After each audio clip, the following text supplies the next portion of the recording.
You're right on time for Hope TV Newswatch on this third day of December 2023. I hope you've had a blessed Sunday. A very good evening to you and welcome to the broadcast. My name is Kimani.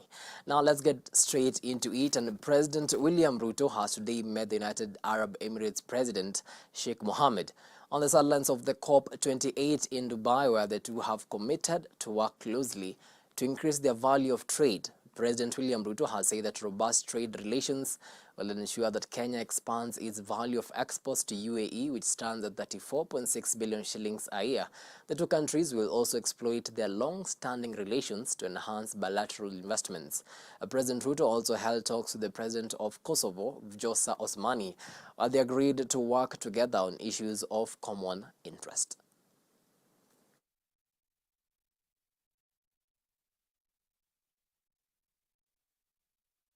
A former Bungoma South Member of Parliament, Lawrence Sifuna, is dead. Confirming the news, Nairobi Senator Edwin Sifuna, who is the nephew to the late MP, said that Lawrence Sifuna passed on while receiving treatment at an Eldoret hospital on Saturday evening following a stroke he suffered a few days ago. Sifuna, who was passed on at the age of 77, was first elected to Parliament in 1979 and was re-elected in 1983 before losing the seat to former North-Eastern Provincial Commissioner Maurice Makhanu in the 1988 elections. In his condolence message, ODM party leader Raila Odinga has termed Sifuna as a key figure in the second liberation and a defender of the people.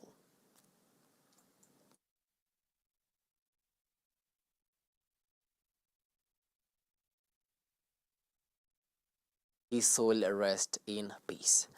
Moving on, Garsen Member of Parliament Ali Wariu and his Galole counterpart Said Hiribai, alongside nominated MCA Aodo Omara and 18 other passengers, have been rescued following reports of their disappearance during a food distribution mission in Tana River County.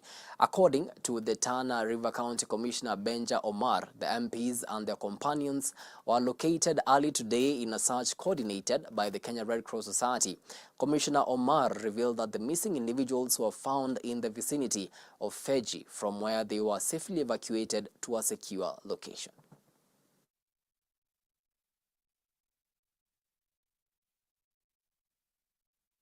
Regional Commissioner pamoja na DIG ambao kwa wa polisi ambao kwa nimezungumza na yeye, au ni viongozi wote wa serikali ambao kwa wameshughulikia na jambo hili ambalo kwa sisi hatukulitarajia. Ningependa kushukuru wale wote waliohusika, hasa Red Cross ambaye ndio ilikuwa boti ya kwanza kwenda na kutafuta hao. Wameng'ang'ana, mara ya kwanza walipotea karibu mara 4. Tulikuwa na wasiwasi siku nzima, lakini mwishowe wamepatikana. Mimi sasa nina furaha nyingi, nilikuwa na wasiwasi kwa zaidi ya masaa 8 kwa sababu viongozi wetu ambao tumekuwa nao katika operation kwa siku zote hizi walikuwa na matatizo, lakini tulijaribu safari ya kwanza tukashindwa, lakini safari ya pili tumefanikiwa na furaha yetu ni kwamba viongozi wetu na wale wananchi wote waliokuwa katika ile boti wamerudi salama salmini. Sisi kama shirika la Msalaba Mwekundu tumesema tumekita kambi hapa kuhakikisha usalama wa kila mtu umeweza kupatikana. As the world observes the International Day of Disabled Persons today, Safaricom have partnered with the National Council for Persons with Disabilities to drive digital inclusion. Through the initiative, Safaricom will zero-rate the National Council for Persons with Disabilities career portal, which will empower over 5,000 persons with disabilities to access job opportunities and trainings for free on their mobile devices. The NCPWD career portal offers job seekers with disabilities accessible job advertisements, e-learning modules and training to enhance their employability, while also facilitating the matching of their talents with top employers. That being a purpose-led technology company, we are truly inclusive. In 2019, we became the first company in Kenya and the fourth in Africa to join the valuable 500 movement, which seeks to take the disability agenda to the boardroom. We are now saying it needs to go beyond the boardroom and has to show up in our processes, our systems, our products, our solutions. Every product and every service we create, every business rule we change, we ask ourselves first, is it inclusive? The registration system of the National Council is something that I want to say something around. We overhauled our old registration system and introduced new registration system that generate detailed information about persons with disabilities in this country up to the ward level. I know that the only fighting chance for a child with disability in life is only education. And that's what will hide their education, their disability. If they transition, they enroll, we ensure that they are retaining the school, transition to the next level and complete and get a job, then their disability is hidden. They become managers, they become directors, they become doctors, they become lawyers. They become part of the society that contribute to the development of their country. Prime Cabinet Secretary Musalia Mudavadi has urged jurists to stay firm to their mandate and shun divisive politics. Speaking during the annual dinner of the Western Jurist Forum in Nairobi, Mudavadi urged WJF to build ethical and sound institutional frameworks that will make it outlive the founders and their members. Western Jurist Forum brings together judges, magistrates, and lawyers from Kakamega, Vihiga, Bungoma, Busia, and Trans Nzoia. It provides a platform to unite as one community, transcending political affiliations. With over 500 members and counting, the Western Jurist Forum's growth is remarkable. Now it's crucial to establish ethical and sound institutional frameworks that will ensure WJF continues to thrive beyond the present members. The establishment and operation of the Western Jurist Circle as the economic mobilization arm is a significant achievement.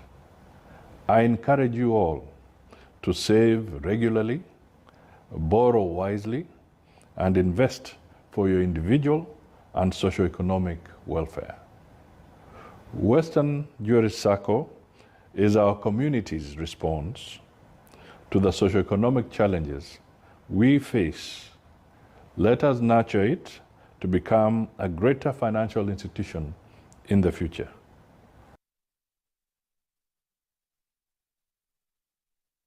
The Principal Secretary for the State Department for Cabinet Affairs, Idris Dokota, has disclosed that the country's productivity is way below the expected threshold. Speaking during the conclusion of the productivity mainstreaming training for the Coast region at the Kenya Coast National Polytechnic in Mombasa, PS Dokota said that there is a need for substantial changes and strategic interventions in a bid to elevate the productivity landscape in the country. At the same time, Dakota highlighted that one of the areas they are looking forward to improve is on data collection and analysis so as to be able to develop a robust labor productivity index.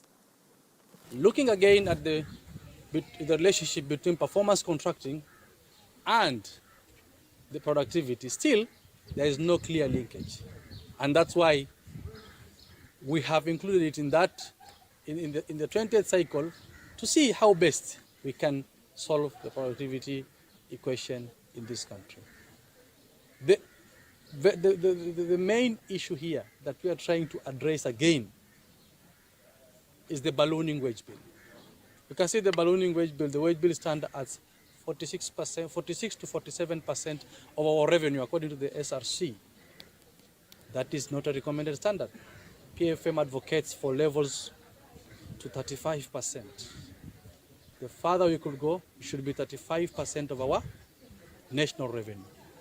Anything above that, then it is something that will damage the economy, something that will lead to wastages, something that has already resulted into duplication. So we want to see how best we can tackle all those challenges, and that's why it's important now to have this exercise be taken serious by each and every MDA in this country. The expectation here, after this training, we are expecting the MDAs to develop what we call productivity metrics. And these metrics are anchored on three important elements of productivity, which are quality in terms of customer satisfaction, that is the quality of service we provide. The other one is costs, the operation cost we have mentioned, and lastly, delivery. Are we delivering the right service to our customers? Climate action, and the church has been encouraged to actively support the government's ambitious initiative to plant 15 billion trees within the next decade so as to enhance Kenya's environmental sustainability. Speaking during a tree planting exercise at the Oldonyo Sabuk National Park, organized by the Africa Inland Church Milimani, Reverend Dr. Stephen Mairoi emphasized the pivotal role of the church in the country in taking a leading role in the crucial task of tree planting. The call to action within the church community aligns with the global concerns over climate change, with the world leaders convening in Dubai for COP28 to engage in substantive discussions on climate-related issues and strategies for effective action. As Christians, God has commanded us, or even taught us in His Word very clearly, to take care of environment. But we also know He's the one who created nature, put trees and all these beautiful things that we see in the world. And so it's our duty as Christians to conserve what God has given to us. Inafaa sisi kama Wakenya kuitikia mwito wa serikali kupitia kwa rais wetu ambaye ameomba Wakenya wapande mti, na tumepanda miti nyingi sana. Tumekuwa na miche ya kutosha, tumepanda hapa, na natumai ya kwamba Mungu ataendelea kusaidia miti hiyo imee ili tukue na miti. Tunaitikia mwito huu kwa sababu kila mtu anajua maana ya mti. Miti inahitajika katika taifa letu ili tusikue na janga kila wakati. While you're watching Hope TV News, it's now time for a quick break, but we still have much more after the break, so see you on the other side.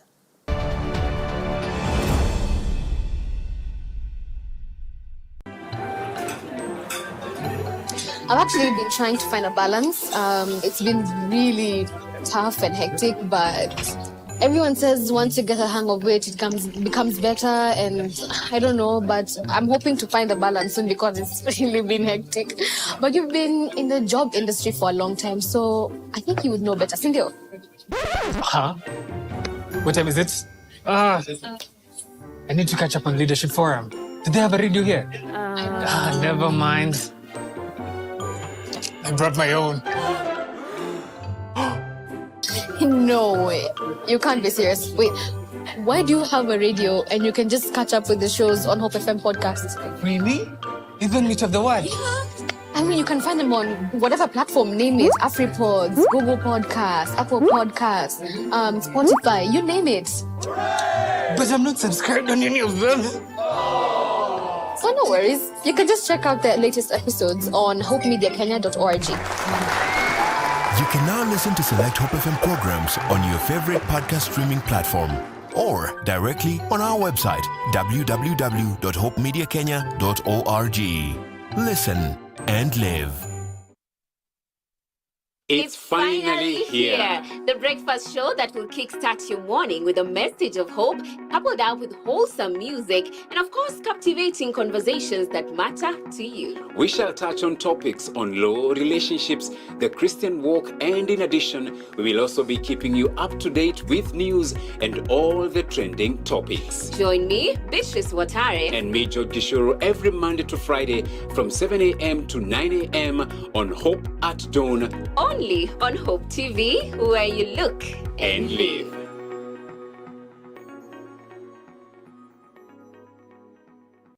Hope TV is where you look and live, with an excellent selection of the best Christian programming consisting of local and international content of inspirational stories, talk shows, Bible commentary, youth, health shows, children entertainment, contemporary gospel music, extended times of worship, live broadcast, news, movies, drama, Christian ministry programs, and so much more. Hope TV is another quality service from Christ is the Answer Ministries with over 45% of authentic and credible local content every week.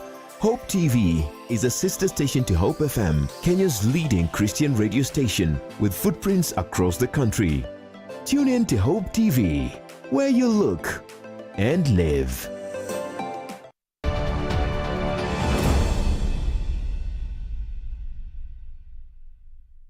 Welcome back. You're watching Hope TV Newswatch.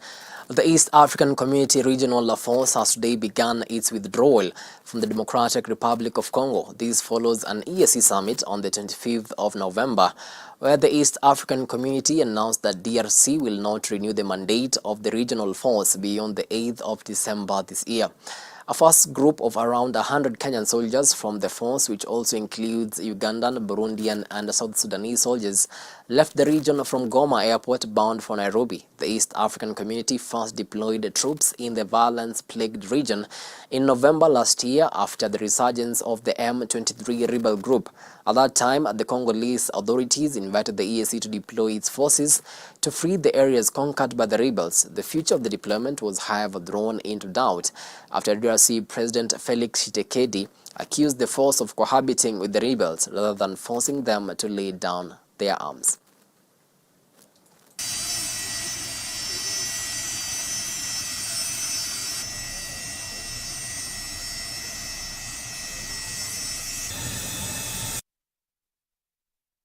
Israel's war with Hamas has resumed after the expiry of a week-long truce.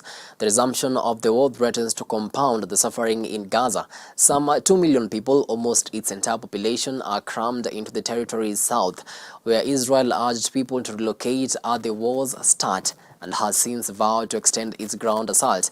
Unable to go into northern Gaza or neighboring Egypt, their only escape is to move around within the 220 square kilometers. Renewed hostilities also heightens concerns for about 140 hostages still held captive by Hamas and other militants after more than 100 were freed during the truce. For families of remaining hostages, the truce collapse was a blow to hopes that their loved ones could be the next out after days of seeing others freed.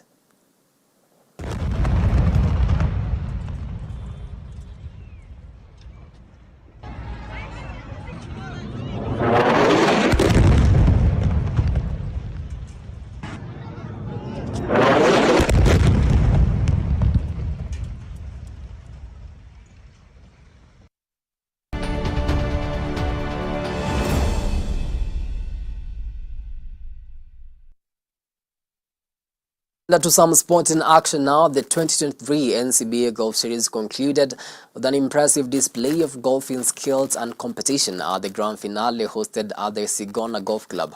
At the end of play, it was Kitale Golf Club's Philip Shiharsi who emerged as the standout golfer, claiming the coveted title of the overall winner. After compelling performance, playing off handicap 5, Shiharsi showcased his golfing prowess by managing an exceptional score of 75 gross, securing victory amid intense competition from 108 skilled golfers. As we reflect on the journey for the past year, which we signed up in March, the executive summary of the report that reveals the compelling narrative of the growth, increased participation, and the transformation of the Kenya Amateur Golf Championship is a pinnacle of golfing excellence.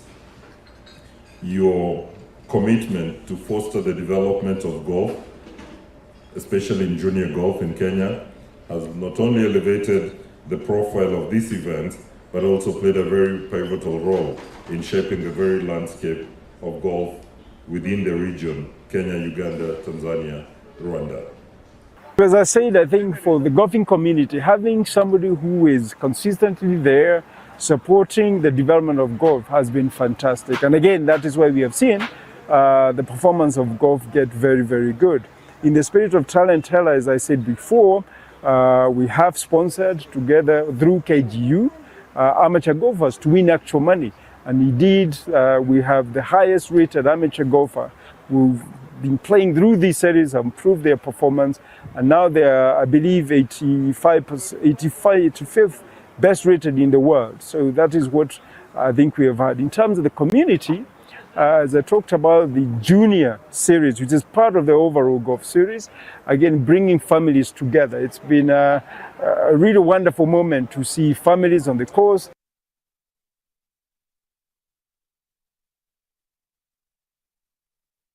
Posta Rangers' title ambitions were dealt a big blow after losing by 1-0 to Nairobi City Stars at the Kenyatta Stadium in Machakos County. Samuel Akapen scored the winner in the 17th minute after beating goalkeeper John Njao in goal for Rangers with a powerful shot, a goal that City Stars held on to for the remaining 73 minutes. The defeat means that the defending champions Gor Mahia are now top of the table after edging out Kariobangi Sharks 2-1 today.